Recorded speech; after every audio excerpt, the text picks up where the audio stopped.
વડોદરા શહેરના નગરજનોના હિત માટે કંઈ બોલતા ના હોય, બરાબર છે? તમે વડોદરા શહેરના નગરજનો માટે પોતાના ઓન હૃદયથી કશું બોલ્યા છે? વડોદરા શહેરના હિત માટે તમે કોઈ કામ કર્યું છે? મારું માનવું છે કે આ સ્વાભિમાનવાળી કૃતિ છે, પ્રતિષ્ઠિત નગરી છે, વડોદરા શહેરના પ્રથમ નાગરિક છો, પણ વડોદરા શહેરના નગરજનો માટે કંઈ બોલ્યા નથી અને કંઈ કર્યું નથી. તમારે શું સમજવાનું? એટલે સવાલ એટલો જ છે કે આવા જો લોકો આવી જાય તો વડોદરા શહેરનું અહિત થાય, હિત તો ના થાય નહીં. અહીંના છોકરાઓને નોકરી નથી મળતી.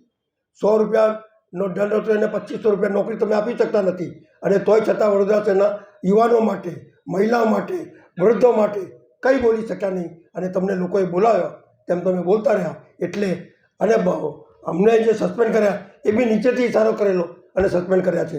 એટલે પોતાના મરજીથી તમે કંઈ નહીં કરી શક્યા, એ દુર્ભાગ્યપૂર્ણ વાત છે. એટલા જ માટે મને શું લાગે છે કે ભાઈ આ વડોદરા શહેરના હિત માટેના અભિયાન હતા.